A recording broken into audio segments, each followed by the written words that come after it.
Hola, mi nombre es Andrés Rubio, soy del Departamento de Ciencias Biológicas Animales de FABET y les voy a dar la clase de Ecología de Poblaciones. Aquí en la primera lámina aparece también mi correo por cualquier consulta. Bueno, la temática de la clase se van a dividir básicamente en 4 temas. Primero, muy brevemente, algunos conceptos de ecología de poblaciones. Luego vamos a ver las propiedades emergentes eh, de las poblaciones. Luego, los modelos de crecimiento poblacional. Y vamos a terminar brevemente también con algunos factores que regulan a las poblaciones. Bueno, para partir la clase, partimos con la definición de qué es una población. Pueden haber distintas definiciones, pero aquí les dejo una que es bastante completa, que es el número total de individuos de una misma especie que se encuentran en un área y tiempo determinado y pueden intercambiar información genética. ¿Ya? Entonces, ¿qué caracteriza a una población? Que es un grupo monoespecífico que ocupa un espacio determinado, muy importante, que se reproducen entre sí y que esta reproducción produce crías viables.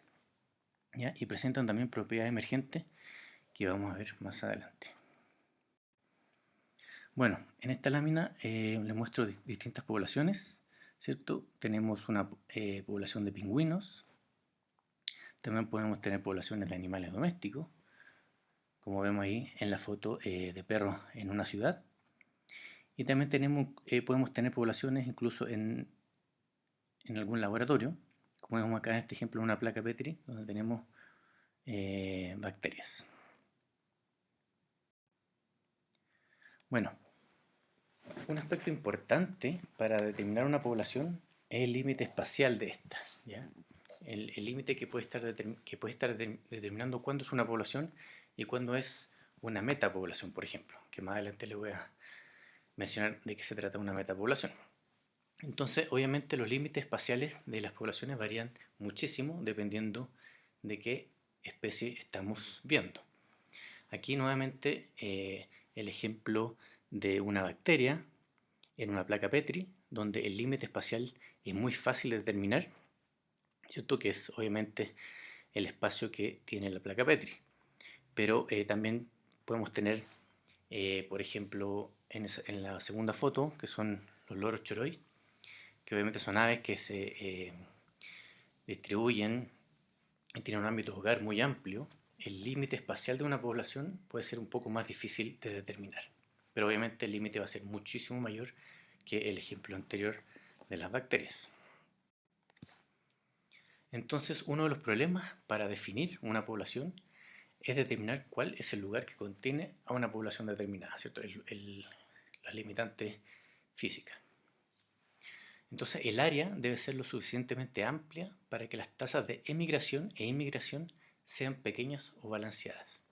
Esto es importante, ya entonces para que sea una población, el área que lo determina tiene que ser un área donde la migración y la inmigración sean bajas, ¿ya? Y bueno, en general, la selección del área de estudio y la delimitación de las poblaciones muchas veces es arbitraria, ¿no? Porque muchas veces no es fácil determinarla eh, sin tener algún tipo de sesgo, ¿ya? Porque tenemos, como vemos en esta lámina, distintas especies que varían mucho en lo que respecta a su distribución geográfica y también a sus movimientos.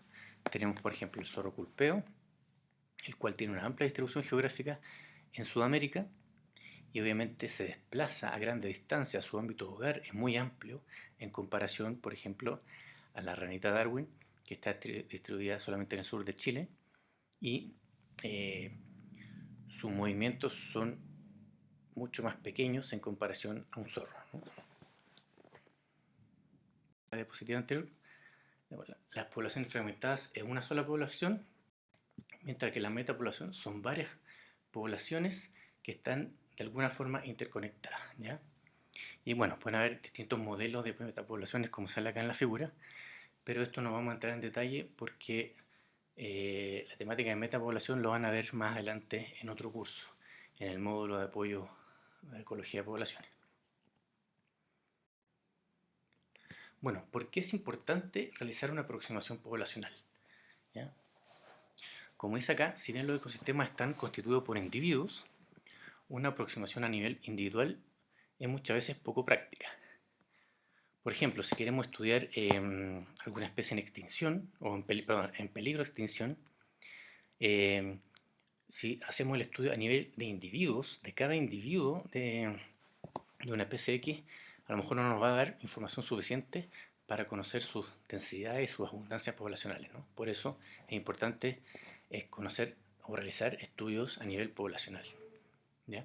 Entonces la ecología de poblaciones no estudia a los individuos, sino que a las poblaciones promedio de un grupo de individuos que pertenece a una misma especie. La ecología de poblaciones es importante para esta especie en lo que respecta a la conservación. También tenemos, por ejemplo, el guanaco, que en algunas partes de Chile existen cotos de caza, por lo tanto se permite el manejo poblacional de esta especie. Entonces obviamente también conocer la estructura de las poblaciones, el crecimiento poblacional es importante para esta estrategia de manejo. Otro ejemplo, por ejemplo, el castor, que es una especie invasora, una especie exótica en Chile, es originario de Norteamérica, y en el extremo sur de Chile es una especie considerada invasora y dañina, por lo tanto está permitida la caza y se intentan realizar estrategias de control para evitar su crecimiento poblacional. Entonces, por supuesto, también es importante una aproximación poblacional para el control del castor. Bueno, entrando entonces a las propiedades emergentes de las poblaciones, ¿qué es una propiedad emergente? Como dice acá abajo en la diapositiva, son propiedades resultantes de la interacción de los componentes del sistema, ¿ya? Entonces las propiedades emergentes de las poblaciones pueden ser varias. Aquí las que vamos a hablar son el tamaño poblacional, la densidad poblacional, los patrones de distribución de las poblaciones, los parámetros demográficos, la tasa de crecimiento poblacional y la estructura poblacional. Entonces ahora brevemente vamos a definir cada una de ellas y después más adelante vamos a ver en detalle ciertos aspectos de cada propiedad. Bueno, el tamaño poblacional se refiere al número de organismos que componen una población y es una medida de su abundancia. La densidad poblacional es el número de organismos por unidad de área y brinda información sobre la intensidad de sus interacciones ecológicas. Luego tenemos el patrón de distribución, que es el arreglo o la distribución espacial de los organismos de una población. Tenemos los parámetros demográficos, que son los procesos que dan lugar a cambios numéricos en las poblaciones.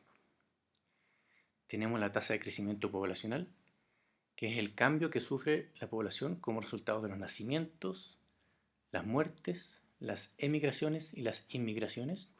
Eso todo se va a determinar cómo crece una población. Y también tenemos la estructura poblacional, ¿no?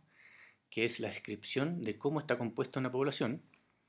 Entonces acá nos enfocamos en describir cuántos individuos hay en ciertas categorías o tipos, por ejemplo, cuántos individuos hay de cierta edad, de tamaño o, por ejemplo, de sexo.